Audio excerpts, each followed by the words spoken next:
Hello and welcome back to the Clock End Boys for this. It's the last game of the season. We've got a match preview. Today I'm joined by Charlie, I'm joined by Jaden, and I'm joined by my good mate, Ash. How are you all? Yeah, I'm good, mate. Good. Not bad. Not bad. Yeah, a bit up and down with the way the last couple of games have gone, but looking forward to having this season end, to be honest. Yeah, looking on to next season after this game, hopefully, pushing for top four again, maybe even pushing for third place, second place, hopefully. Obviously, every season you want to push for the title, but right now City and Liverpool are leagues ahead. But looking on to this game, I don't think we've got the injuries that were threatened, after the Newcastle game. So we are looking all right for injuries. Coming into this game, we obviously lost to Spurs, lost to Newcastle, so we're not on the best of runs. But no, obviously, I think it's still hurting, with those results, and obviously the players are still going to be a bit stressed from it and a bit not fully 100% with it, because obviously the last two games have been important to us, but it is what it is, and football's football, really. Do you know what I mean, in this day and age? Yeah, well, the thing is our fans are just that they keep thinking, we're getting too ahead of ourselves with thinking that Norwich are going to beat Tottenham. Yeah, that's what I said. It's I've said all week. I said in my interview earlier with UTV Gunnar that I done by myself. I said that we need to be realistic with it. There's no way Norwich are going to beat Spurs. I mean, if they do, it will be magic. But obviously, football's football nowadays. Brentford beat Chelsea a few months ago. Do you know what I mean? Football's anyone's game. But realistically, on the odds and on paper, Tottenham have got it against Norwich, because Norwich have got nothing left to lose. All right, really, because they're in the Championship next season. They've got nothing to play for to stay in the Prem. So they've got nothing to lose. So they're just going to give the all.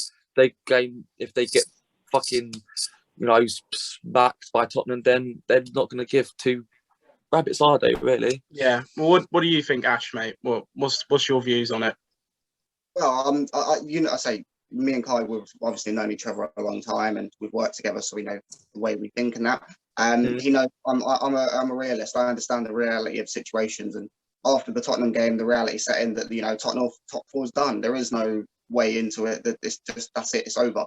But we have seen crazier outcomes in football where a team has been dead and buried, no chance of beating the team they're playing against, and they pull out a miraculous result. So until tomorrow's game kicks off, I can't certainly say that they're gonna win or lose. That for all we know, Norwich could go out there with the fact they've got nothing left to play for and just absolutely play their heart out just to prove a point to some people. So there is a very small chance, but the reality is fifth place is ours, and we're going into the game against Everton like Everton are going against us. They've secured next season in the Premier League, so they're not going to get relegated. So they're going to be on the beach basically celebrating and waiting for the season to end. And I think a lot of Arsenal players are going to be in the same boat, really. They're going to be thinking this is just a random game. It's not going to mean a lot. And they're just going to be ready to end the season, I think, personally. Yeah, I agree with that, to be honest, mate. Jaden, what are your thoughts on the game? I'd say mine are a bit different to yours two. I'd say because Norwich, I don't exactly know the table between Norwich and Watford, but I'm pretty sure if Norwich can get a result against Tottenham, there's a £2 million incentive for them to next year. So they get an extra $2 million on top of what they get. That's instead. Because they'd finish 19th if Watford lose, yeah. That's the incentive Norwich have got, if there's any incentive, because it is very unlikely they're going to win anyway. And I don't know, of course Everton are going to be on the beach, but I do think I think Arsenal will show up against Everton, because they got to, after losing two games against Newcastle and Tottenham, they got to at least give something back to the fans. At least they got to put all into this game 100%. Yeah, last game of the season, home game, obviously. It's just everything to play. Well, not everything, but it's you got to show desire and passion for bringing it on to next season. Yeah. And obviously, you've got to end the season on the high as well as not as a low, because obviously, if you're going to end it on a low, you're just going to feel with how you've been the past week, depressed, just not feeling good at all. I mean, they've got to end it on a high and go into the next season and say, right, it's a fresh season, Europa League, whatever. let's go again. Like it's just like another rebuild for us, really. I mean, realistically, none of us fans expected like Champions League qualification or even that.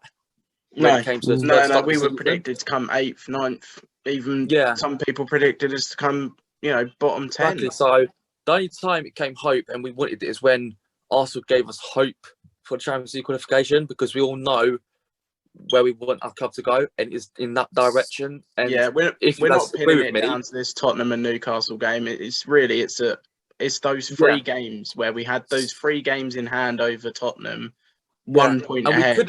We could have had it dealt with against Palace, Southampton, or Brighton. Realistically, innit, lads? We could have had it then, but we fucked up with the thing with Arsenal. I mean, if you boys remember when we had to beat Palace or Brighton at home, I think it was like 2 seasons Emery? ago. Was that with Emery? Yeah. I think so. Yeah. We get us top 4. What I'm saying is, like, for us, when it comes to important things, we muckle up and the pressure gets to us and we fuck up. But when it's no pressures on us, it's all running smoothly for us. But that's the Arsenal way, innit, lads? Like, it's what Arsenal do to us. So we just got to get behind the team no matter what. Like, it is the hope that kills. That's the thing. Over the last 5-6 years, though, we've had a very experienced team. We've had a lot of experienced older players. I think with this season, and this is why I'm not so disheartened by some of the performance we have done. We have if not the youngest squad in the Premier League. Player for player. We have got a lot of unexperienced players that will learn from these mistakes, and they will grow in the future. And they will be better because of them. They will learn, and I think in a couple of seasons' time, you will look back and be like, these kids had mistakes in this season, but they have progressed through their own mistakes and they've learned from their lessons. Next season and the season after are going to be the biggest seasons for a lot of our youngsters to prove themselves that they can handle the pressure, crumble, do the same thing that has happened for many, many years as an Arsenal fan. We always expect this towards the end of the season, mishaps, problems. This season, particularly, a lot of injuries have caused it. But we know what to expect normally. But I think this young squad are going to push on and actually learn from their mistakes, and we can progress as a team as long as we get the right players into the positions we need. Yeah, and of course, it's like with Arsenal, it's like when it comes down to the last few months of the season, we get these unexpected injuries out of nowhere, and it really fucks us really badly. Yeah, like, injuries are a big problem. Let's take Tierney, for example. He's had a massive blow, and that's cost us. But the fact is, we shouldn't always make excuses saying, we've got so and so injured. We shouldn't be making excuses. We have had both our fullbacks out for most of the season, though. But like most of the time, like not all of us fans, but most of the fans are like saying, we've got injuries, making excuses for losing when we shouldn't have to. And like Ashley said, like we've got a younger squad, but that their professional standard, like they should be doing their job. They get paid monthly, weekly, and Arsenal fans, like when we lose or draw, we have the money come out our bank account to like have a hotel, trains, whatnot. No money goes in. Yeah, exactly. Get bantered by other football supporters like West Ham, Tottenham.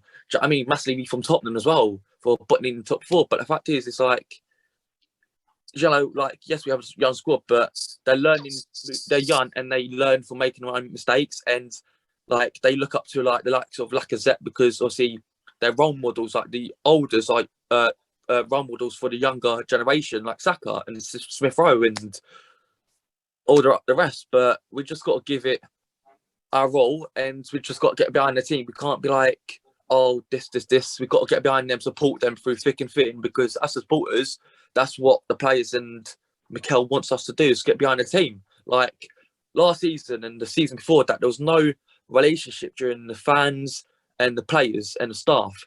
This season, there actually was. Do you know what I mean? Yeah. But we've got to get behind them 100%, Europa League or not. Jaden, mate, what do you think?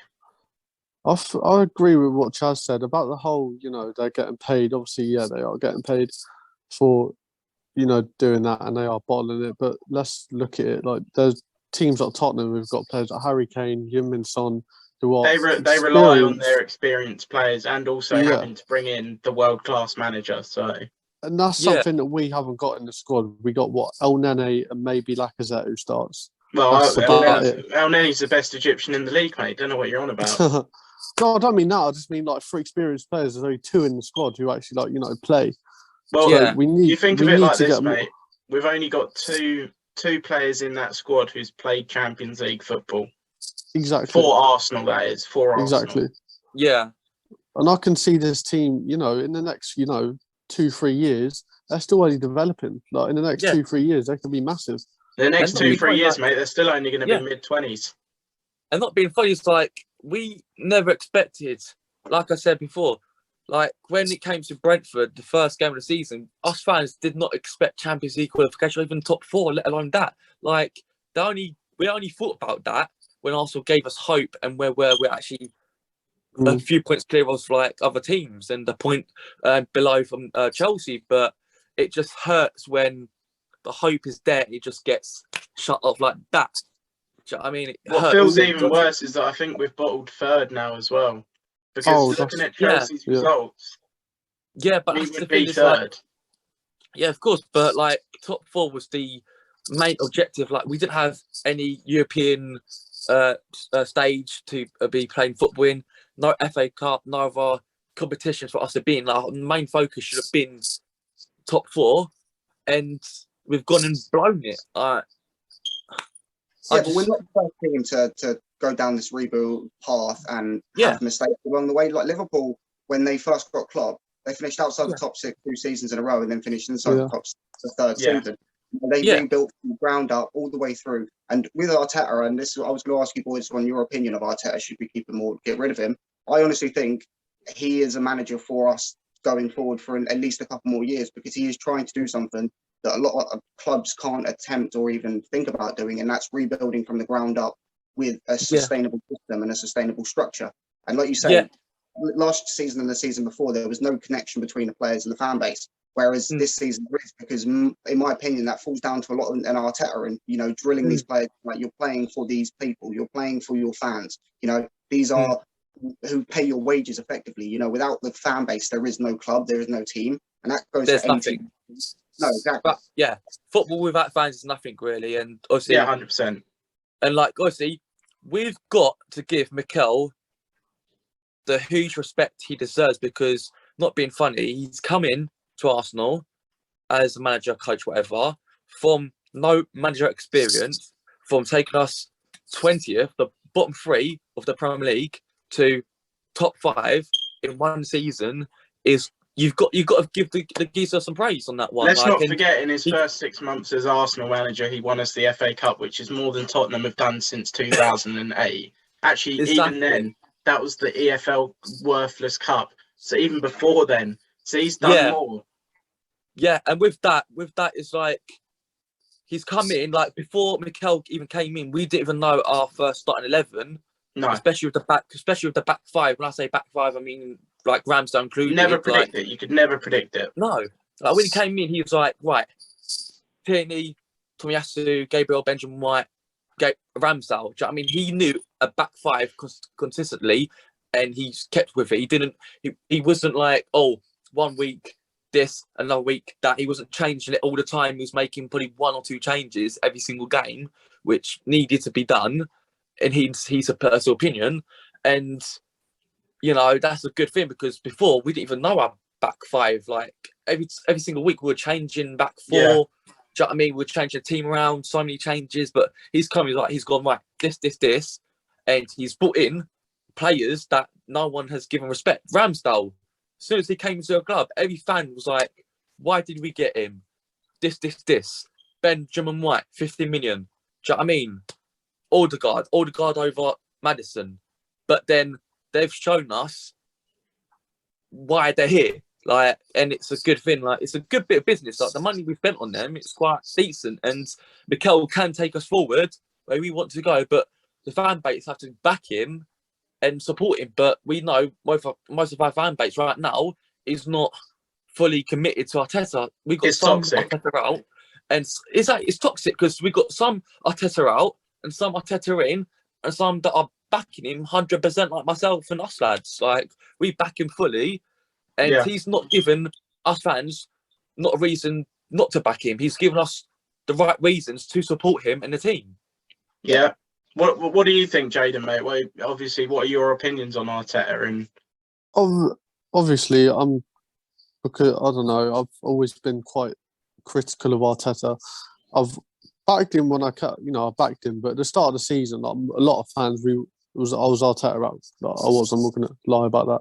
I was, and I said in January, if he didn't get top 4 this season, then I think he should go. But looking back on the season, the squad he's had, the changes he's made, I was like, you know what? Let's go into next season, considering this is how he's got. If Spurs win and we win, that's 2 points off top 4 this season. I was like, if he can do that next year, if he can achieve top 4 with a couple more signings, then honestly, he's definitely the man to take us forward. But if he doesn't get top 4 next season, or at least get close to top 4, then I don't know. Like, I don't want to have to start again. I don't want to have to start. That's exactly again, what I'm saying.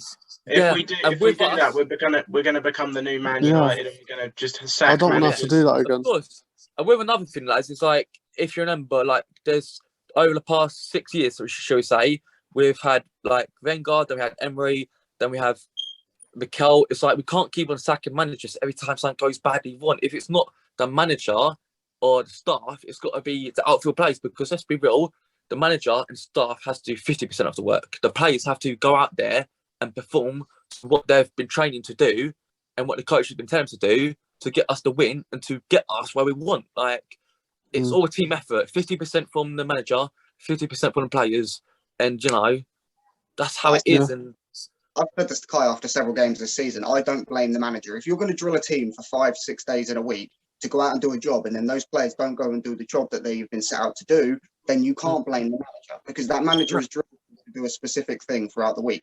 And it's like when you work in any other job, if your manager or your boss tells you to do something and you don't do it, that doesn't fall on your boss. It falls on you as an individual, as a collective, And I'm very critical of the players over the manager a lot of this season, because the players have not performed. And when they've gone out there and put in bad performances or lackluster performances, then I've called them out, because I won't sit there and blame the manager when you can see his clear philosophy and pattern and the way he wants the team to play, and then the team just crumbles. It goes back to what I said about inexperience of young players. They will learn from a lot of their mistakes this year. Like Saka at the Euros, he learned from his mistake, missing a penalty, and he's grown and developed into an outstanding talent this season because of having that low point. And I think just missing out this season, me and Kai at the start of the season, we said if we get top 6, that's an outstanding season, considering the start that we had.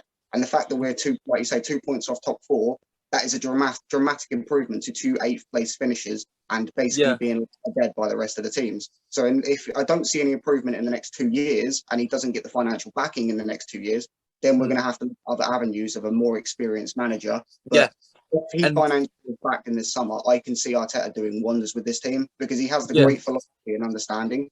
Yeah, and another thing is another thing of this club, we have an owner that doesn't care, and he puts all the dirty work on his son, Josh Kroenke. We've got to speak about that, lads. You know what I mean? Like, was it Kroenke?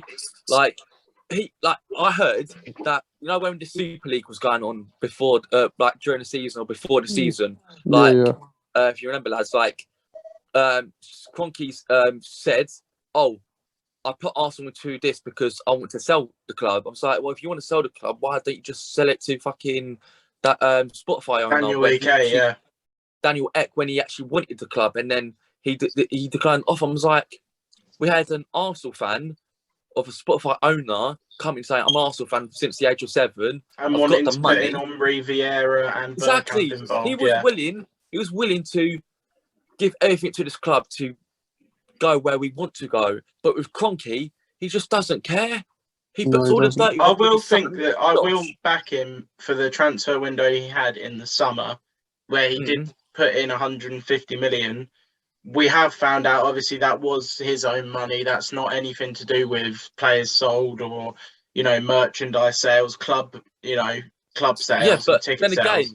But then again, there's one price range, 150 million, him putting that in or his own money. Like, should we say, okay, then he does care and pull back? Well, no, he needs to do it consistently now. He's done it once. And should we be like, oh yeah, Kroenke this, Kroenke that, we should love him, we should, praise him? No. Like, he needs to show more than just one time of giving us 150 million out of his own pocket.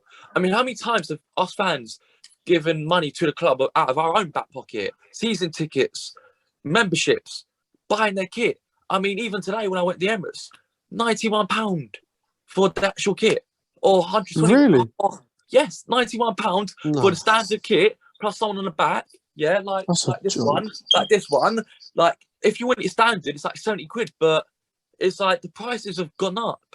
And next season, season ticket, how much am I going to pay for a season ticket next season? I mean, we're giving our own money out of our back pocket for so many seasons, and Kroenke's only done it once. We are the most expensive club in the Premier League, one of the most expensive clubs in the fucking world, and we're not getting enough out of it from the Kroenkes. Don't get me wrong, it's nothing to do with the players, neither the manager, nothing to do with the club staff or anything. It's all to do with the owners and wanting to get on the money out of their back pocket. You know, at the end of the day, I believe that I don't want the Kroenkes there at all. I don't think they're Arsenal fans. But if Stan gives it to Josh, I think Josh wants to bring this club to where it belongs. 100% agree with that. 100%, mate. I agree with you, guys. It's like, he should do that then, because you see Josh at games, you don't see Kroenke at games. He's elsewhere doing what he's got to do, either he's US or whatever. Like, he does not give two damns about us. Why don't you say, look, son, take over Arsenal for me? As he does with the Rams, because if you look at him with the Rams, he bought the team, he heavily invests, he rebuilt stadiums, he's done everything in his power to build that club up to where they are now. He doesn't have that same mentality with Arsenal. His son does, and I don't know if you guys know, but when Kroenke originally bought the club, his intention was to buy it to give it to his son. That never happened because we started money, and because we consistently brought in the money for him, he was like, well, this is a profitable business for me. He doesn't look at Arsenal as a sport or a team. He looks at it as a profitable business, and that's the big, that's the thing. It's like he as like taking forward what you said, like he looks at us like a business, but the fact is, this is our lives. This is what we do as fans. We go support the team we love to see, that we've been seeing for the past 7-10 years, whatever. Do you know what I mean? Since we've probably been born. Like, this team means the world. It's not just football for us, it's life. It's exactly. who we are. It's like, do you know what I mean? We travel like home and away, week in, week out. I mean, most of us are not from London or nearby. Most of you are from like, we've got like supporters coming over from Australia and stuff like that. So our fan base is like wide range right now, and we've got fans that actually want to come see us from other places in the world, and that takes money and time. Do you know what I mean? Like, right. I just think Kroenke needs to get his head in gear. So what we're going to do is we're going to do our, predicted 1 to 11, and then predicted scores from each of you. I don't like doing predicting the score line at all. I think that's my worst fear, is to predict the score line, because I feel like I'll jinx it. But in goal is only one man it's going to be, isn't it? Yeah. It's only one man it can be. I mean, so I'm hearing that Tommy Cafu is out. Again? And obviously Tierney, he's another injury. Fucking hell, not another injury-prone player, please. Yeah, I've just looked, and I've looked at our injuries. Tierney's already injury-prone. I think Ben White is injured as well. Luckily, Gabriel is fit, and so is Smith Rowe. Whether we rest Saka or not is another thing. But honestly, I swear Ben White was seen training today. Yeah, he was seen in training, mate, but it's whether he's match fit or not. Fully, yeah. Partey was seen in training as well. Yeah, but I've heard he won't be featuring against Everton tomorrow. So obviously Ramsdale in goal. Who are we going with? So right back and left back is now obvious, because it's just Tavares and Cedric. Honestly, that's going to massive. I don't want it to be, as much as I don't want it to be. That's what we need to invest in the summer mostly, is fullbacks, midfield, attack. Because I was saying, I think we should loan out Tavares, give him a bit of experience somewhere else, and then I think we should keep Cedric as a backup and sell Bellerin. Yeah, well, luckily we're getting Saliba back as well. So, oh my God, we need him back. The two defenders, if White's fit, it's Ben White and Gabriel. But would you? I'm going to probably Gabriel, wouldn't it, lads? Is he back from his suspension, Holding? Yeah, he is, because he's he would be, yeah. So I'm going to say Gabriel and Holding. Yeah, I agree with that. Yeah. But anything can change in 24 hours. So I don't think there's anything you really can change in this team. The two midfield, the pivot in midfield, El Neni and Xhaka in it. Like, you're not going to put Lokonga in there because El Neni's done really well and Xhaka as well. Yeah. He's won the fans back, in my opinion, Xhaka. Oh yeah, 100%. 100%. And I mean, actually, there is a little bit of a debate for Smith Rowe and Martinelli because Smith Rowe didn't really play that well when he started. Personally, I'd go with Martinelli for the pace against. Is it who? Oh, is it still the Irishman at Seamus Coleman? Yeah, is it still him at right back? I'm not sure. Let me just tell you. Yeah, so that they play three at the back, and obviously a Iwobi at left wing back. Oh my god, that's gonna be hilarious. I bet you, if it comes down to it, I can see it now in the light. I can already see it. 90th minute, Timo Pukki scores. Yeah, 1-0 Norwich. They win the game. 92nd minute, added time. It's 1-0 Arsenal. Iwobi with the shot. Oh, that would be a killer. Anyway, so would it be Saka, Martinelli, and Nketiah, and obviously Odegaard as number 10? It has to be. I don't know because I'd rather put Martinelli up front and Smith Rowe on the left. So are we going with what we'd put, or with what I would have thought that because let's face it, he's never going to play him as striker. Not being funny, it's like Martinelli got a new shirt number for next season, so he should. I think he's given number 11 is left wing, though, isn't it? Yeah, it's not really, or it's just centre mid. Yeah, but with Martinelli's pace and all that. But with Martinelli, he's paced and what he can do, he can cause trouble to those defenders. My question is, what's Granit Xhaka's number about? Why is he number 34? That's what he was at Borussia Mönchengladbach. It's frustrating because I like the 1 to 11. You know, Ramsdale being number 1, Tierney being Tomiyasu being number 2, Tierney number 3, Gabriel and Ben White number 4, 5, midfield 5, 6. 6, 7, 7 on the wing, 8 in the number 8, obviously centre mid. Number 10 is Cam. Number 11 is the winger. Number 9 is striker in it. So, so what we're going with is Ramsdale, Cedric Tavares, Holding, Gabriel, El Neni, Xhaka, Saka, Martinelli, Nketiah, and Odegaard. Yeah. So personally, I would actually start Smith Rowe over Martinelli for one reason, and he's proven it several times this season that when we play against teams that like to break on the counter and soak up a lot of pressure, when we bring Martinelli on in the 50th, 60th, 70th minute, he torments back lines because they're already worn out by that point, and he just runs at them with pure, and they can't handle it. So I would, I personally would start Smith Rowe, and if nothing's going our way by the 60th minute, bring Martinelli on and just tell him to run at them because he will cause problems on problems with defenders because they can't deal with his pace and his agility. And a lot of his biggest moments this season have come from when he's come off the bench and actually caused a lot of teams to lose. I'm sure the Everton have done their research about Martinelli and the players that have been doing really well. So I'm sure if Martinelli does start or even comes on, he will cause them like real damage, whatever the point. So right, we're going to get into sorry, Jaden, you quickly. I was going to really quickly say one thing that's doing my head in is all these Arsenal fans are calling Martinelli average. I don't understand it. Do you watch football? It's fans in general. That's what winds me up about a lot of fan bases. Like a lot of fan base look at Arsenal's youngsters, Martinelli, Odegaard, Saka, Smith Rowe, and they're all like, oh, they're okay, they're above average. It's like a lot of people compare Saka and Foden and Mount. And I've said this, Kai can back me up here. I've said this repeatedly throughout this entire season that Saka is better than both Mount and Foden for one reason and one reason only: the teams they play in. City is the dominant team in the Premier League. They've got world-class players in every single position. When you have a young player go into that team, they're going to succeed. Saka, Smith Rowe, Martinelli, and Odegaard have carried this team on their shoulders for the last 8 months, 9 months. And it's like you need to give these kids a lot more credit than they're being given because they are world-class talents. Saka and Smith Rowe are future England main staples, and I can guarantee you they will continuously be in the starting lineup for England for future competitions because of their ability and their understanding of how they are at the game.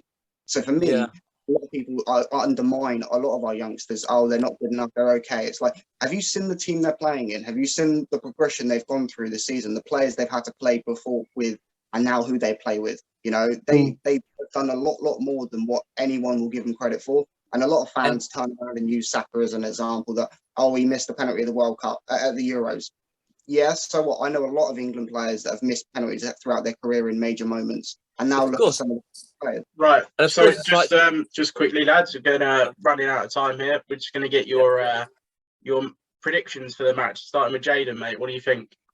I'm saying, honestly, it's Everton. Arsenal got to turn up for this game, even regardless of the result at Norwich. So I'm going to say 4-0. Yeah. Ash, mate, what are you saying? I'm a lot more optimistic now than I was a couple of days ago, especially after the Norwich result. But I don't think I hope I'm wrong, but I don't think we're going to keep a clean sheet against their front line. Richarlison just absolutely has field days when he plays against Arsenal for some reason. Yeah, especially in the away game. Yeah. They're going to be up very much, and I think that he's going to definitely be one of those players that's going to have a point to prove. So I'm going to go 4-2 Arsenal. Good shout. I'm saying 3-2. I feel like we will score, but then they will sneak goals in, and Richarlison will have a field day with us, and I just feel like he's going to be a threat to us as well. So I'm saying 3-2 because that's fair enough. Quickly, because we're literally just about to run out of time, I'm going to say it's going to be 3-1 Arsenal, and I'm going to say Saka's going to score 2, and Smith Rowe is going to get 1. Right now, this is probably going to end in a second. So, have you got boys? Anything? All good. Subscribe and like and share. Yeah, get out that fucking subscribe button. Good to have you boys on here. It was a decent debate.